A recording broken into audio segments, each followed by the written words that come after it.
right, give just a minute here for everybody else to chime back in and get in here. Right.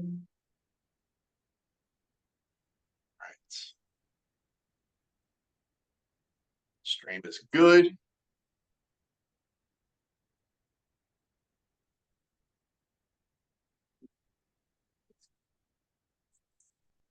All right, everybody, gonna get started here. Welcome to the last series of our Stride Live tax series. Today, I'm joined once again by the Honorable, the infamous Morgan Holmes, talking Corporate Transparency Acts and the resulting beneficial ownership reporting requirements for LLCs.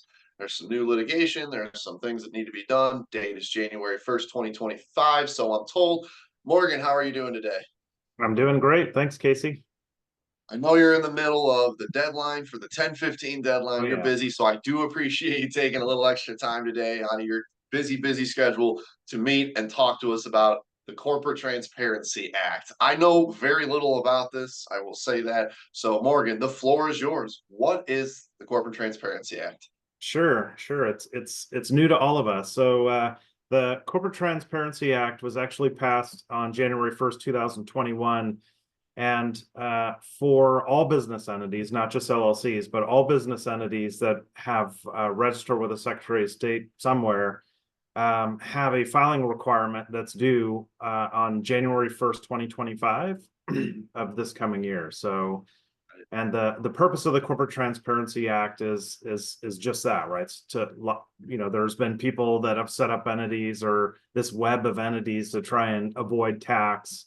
And so now there's this requirement that people need to disclose their ownership to the FinCEN for all these entities that they've set up, so that the IRS and other taxing authorities can kind of unravel and figure out, who is or may be underreporting tax, et cetera. So.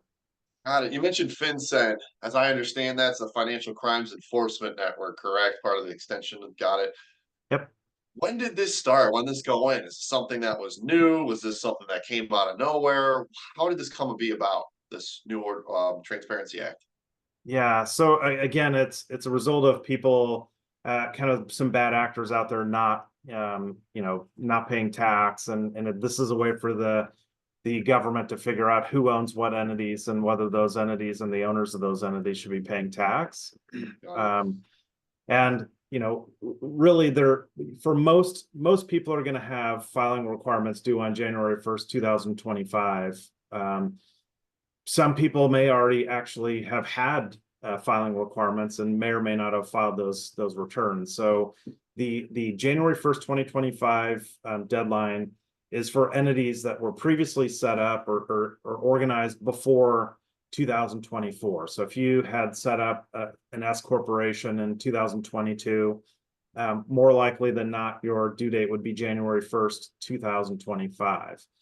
If you set up a new business entity in 2024, then you probably already should have filed a BOI report within 30 days of setting up that entity. Also, there's requirements around if you've had a change in the ownership or a change that would require a filing, you should have filed at some point during 2024. Got it. Now, how does a company know? Is this all companies, all organizations that have to file this that are LLCs? What are some of the requirements in terms of, hey, I know I need to file, but who's excluded? Maybe start there with who's excluded from filing. Yeah, again, it's not just LLCs. So it's corporations, partnerships, LLCs, S corps, all of that stuff, right? So anybody that has a registration with a Secretary of State. So if you've set up a new entity or had a previous entity that you registered with the Secretary of State in the state you're doing business in, you would have this filing requirement. There are some exempt entities out there, banks and stock brokerage firms, public accounting firms that are regulated by the PCAOB or the SEC. So there are there's I think a list of 23 exempt business entities, but for the most part, no MSP is going to fall on that list. It is going to be you need to file this BOI. before January 1st, 2025. So Got it. And is there a revenue exception or limitation? Hey, maybe some sort of level of revenue. Okay. nope, nope. So I mean, it's just a 1 or 2 page filing that discloses the ownership of the entity. You'll have to provide a copy of a driver's license or a passport photo along with the filing. But yeah, it's fairly simple filing, but still needs to get done. The Corporate Transparency Act had a penalty associated with not filing the BOI. The penalty was $500 a day. It's subsequently been increased to $591 per day, with a maximum of $10,000 for not filing this form. So Got it. So if you don't file this form, you could be seeing pretty hefty hit to your cash flow, which, as we talk about all the time, tax management and really good accounting is all destined around ensuring your cash flow is protected, and then also giving you a foundation that you can scale on confidently. What are some of the aspects of this? Like, for instance, what is the beneficial ownership or owner definition? yeah, so it's typically someone who owns or controls 25% or more of the company's equity, or someone who exercises significant influence. Got it. And then any specific filing requirements? You know you mentioned the names, maybe a driver's license, proof of residence. Is there anything else? Articles of Yeah. incorporation, anything that what is the IRS or was the government No, looking no. So for? it's really just the names of the owners, the dates of their birth, nationality or citizenship, their address, their residential address or home address, and then the percentage of the business entity that they own or control. So, and then again, you'll have to provide or upload a copy of a driver's license or a passport. Let's say there's entities, a lot of MSPs, a lot of professional services firms. Sometimes they have a joint venture or a new firm that starts beginning of the year. So for those companies that may be thinking of incorporating a new organization this last quarter, going into the first quarter of next year, what deadlines changes do they face? Is there within a certain period of incorporating? What does that look like? Yeah, so if you're going to incorporate a business entity right now, once you incorporate it, you have 30 days to file the BOI. Got So it. Got it. yeah. And then we had mentioned there's penalties. Is there any ongoing? Is this I have to file this every single year, or is it more when changes are made to the ownership structure that I have to refile? Yeah, so typically it's just when you have a change in the ownership or a change in your address. So if the business owner moves, you would have to file a new BOI or an updated BOI to provide the information that has changed. Got it. Got it. So for existing entities, if you hadn't already filled this out, you do have to do it by the first. If your entities are starting within 2024, you have 90 days to get it done from the incorporation. And then anybody moving forward in 2025, you have 30 days to move forward. Do I understand that correct? Yep, yep. And then recently, we've had some conversations with some owners or business entities that are actually winding up business and probably will be wound up before the end of the year.